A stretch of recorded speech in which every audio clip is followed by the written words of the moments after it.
नमस्कार मंडळी, स्वागत आहे तुमचे आपल्या या युट्यूब चॅनल वरती। चला तर आज जाणून घेऊया पुष महिन्यातील सत्यनारायणाचे व्रत कसे करावे, रविवारी उपवास नियम, रविवार उपवास कसा ठेवावा, पूजेचे नियम, विधी आणि मंत्र हे सर्व गोष्टी आता जाणून घेऊया। मित्रांनो,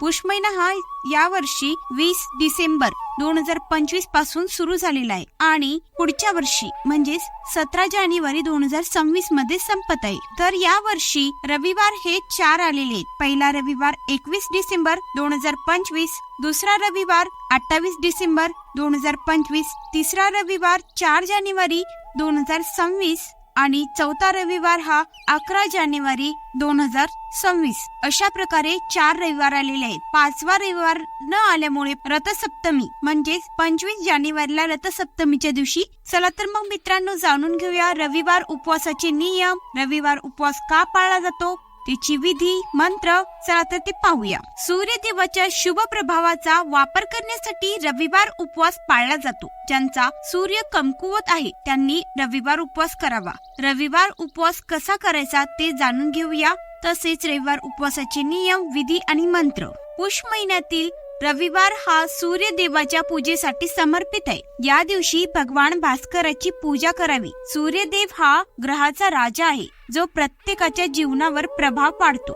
ज्यांच्या कुंडलीत सूर्य कमकुवत आहे किंवा सूर्य दोषाने ग्रस्त आहेत त्यांनी सूर्यासाठी उपाय करावेत। पौष महिन्यातील रविवार खास विशेष आहेत। यामध्ये रविवारी उपवास करणे अत्यंत महत्वाचे। तर मित्रांनो, रविवारी उपवास कसे करावे, रविवारचे उपवास करण्याचे नियम, विधी। सूर्यदेवाची पूजा करण्यासाठी रविवारचा उपवास पाळला जातो। यासाठी काही विशेष नियम आहेत। सकाळी लवकर उठावे, स्नान केल्यानंतर स्वच्छ कपडे घाला आणि सूर्यदेवाची पूजा करण्याची प्रतिज्ञा करा। सूर्योदयाच्या वेळी सूर्याला जल अर्पण करा आणि अर्घ्य द्या।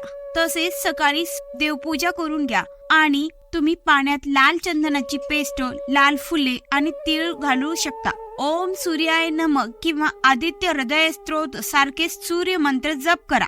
दिवसातून एकदा मीठ न घालता सात्विक जेवण करावे। जर तुम्ही खात असाल तर गहू, गूळ, लाल फळे किंवा गाजर आणि टोमॅटो सारख्या भाज्या खा। कांदे, लसूण, मांस आणि अल्कोहोल सारखे तामसिक पदार्थ टाळा। दिवसभर सत्य बोला, राग टाळा आणि तुमचे मन शुद्ध ठेवा। ब्रह्मचर्य पाळा। सूर्याशी संबंधित वस्तू जसे की तांबे, गहू, लाल कपडे किंवा गुळ हे सर्व दान करा। शक्य असल्यास सूर्यास्ताच्या वेळीही सूर्याला नमस्कार करा आणि दिवा लावावा। सूर्योदयापूर्वी आणि स्नान करा। स्वच्छ लाल किंवा पिवळे कपडे घाला कारण हे रंग सूर्यदेवाशी संबंधित आहे। पूजास्थळ स्वच्छ करा आणि व्यासपीठावर लाल कापड पसरवा। सूर्यदेवाची मूर्ती किंवा चित्र स्थापित करा। ते नसल्यास पाटावरती सूर्यदेवाची रांगोळी काढा।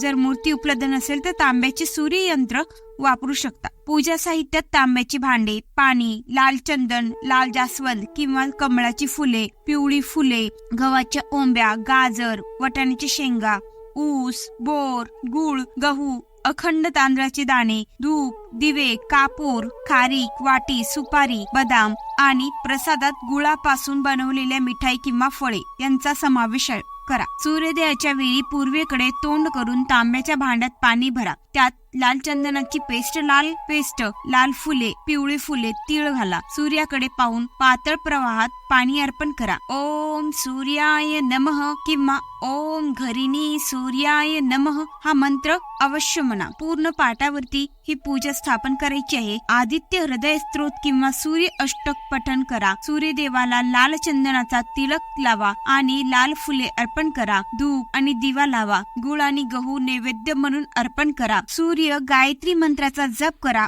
ओम भास्कराय विद्महे महाद्युती कराय धीमहि तन्नो आदित्याय प्रचोदयात हा मंत्र नक्की म्हणा। त्यानंतर तुमच्या इच्छा सूर्यदेवाला। यानंतर सूर्यदेवाची आरती करा। जी सूर्यदेवाची आरती म्हणजे जय जय जय रवी सूर्य नारायण किंवा इतर सूर्य आरती कोणतीही तुम्हाला जी माहिती आहे ती म्हणा। नंतर सूर्यदेवाला नमन करा आणि तुमच्या चुकांसाठी क्षमा मागा। पूजा झाल्यानंतर सूर्याशी संबंधित वस्तू जसे की तांबे, गहू, लाल कापड, गुळ किंवा लाल चंदन हे दान करा। त्यानंतर कुटुंब आणि गरिबांना पूजा प्रसाद वाटा. रविवारच्या उपवासात या गोष्टी नक्की लक्षात ठेवा. सत्य बोला, राग टाळा आणि ब्रह्मचर्य पाळा. जर तुम्हाला आरोग्याच्या समस्या असतील तर तुम्ही उपवासाचे कठोर नियम पाळणे बंधनकारक आहे. या रविवारच्या उपवासाचे फायदे. रविवारच्या उपवासामुळे सूर्यदेवाचे आशीर्वाद मिळतात. आरोग्य, कीर्ती आणि आत्मविश्वास वाढतो. रोग आणि दोष नाहीसे होतात. नशीब, संपत्ती आणि समृद्धी वाढते.